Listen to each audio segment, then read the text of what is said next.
Hai,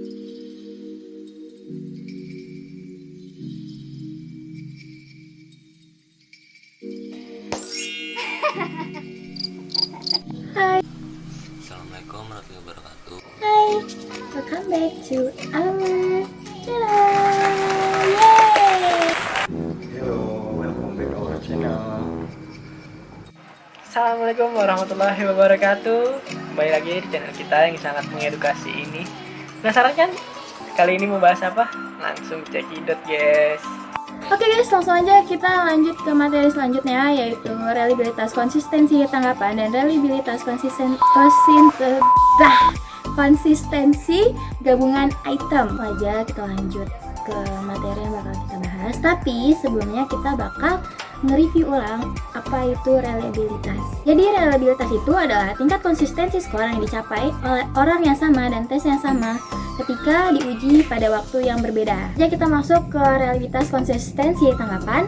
Pengertiannya itu adalah suatu reliabilitas yang selalu mempersoalkan tanggapan si responden atau objek mengenai tes tersebut apakah sudah baik dan konsisten. Dalam artian apabila kita mencoba tes tersebut kembali dengan pengukuran yang sama dan objek yang sama, setelah itu kita lihat apakah hasilnya tetap sama atau ada perbedaan. Mengetahui apakah suatu instrumen tersebut sudah konsisten, maka kita harus mengujinya berulang-ulang dengan menggunakan objek yang sama. Ini tujuan dari reliabilitas konsistensi tanggapan itu adalah agar kita mendapatkan objek yang sesuai dari hasil pengukuran yang konsisten. Nah, tadi dijelasin kan sama Kak April apa itu reliabilitas konsisten tanggapan. Apa yo? Sekarang saya Arya Pandu Pratama akan menjelaskan contohnya dalam kehidupan sehari-hari. Nah, saya akan mengambil contoh itu dua. Yang pertama saya ambil contoh seorang penjahit. Seorang penjahit menjahit baju sebanyak 100 piece misalkan.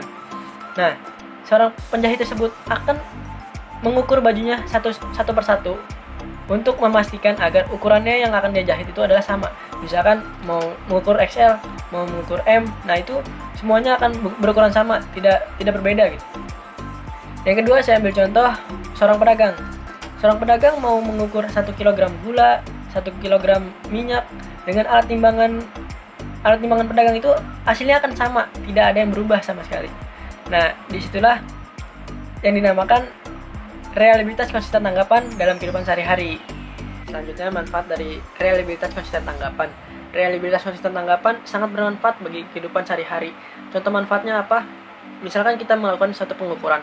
Nah, mau diukur secara berulang-ulang pun reliabilitas konsisten tanggapan akan memastikan ukuran yang kita mau adalah sama, tidak berubah-ubah atau konsisten. Saya Pandu Adi akan menjelaskan tentang reliabilitas konsistensi gabungan item. Nah, reliabilitas ini terkait dengan konsistensi antara item-item suatu tes atau instrumen.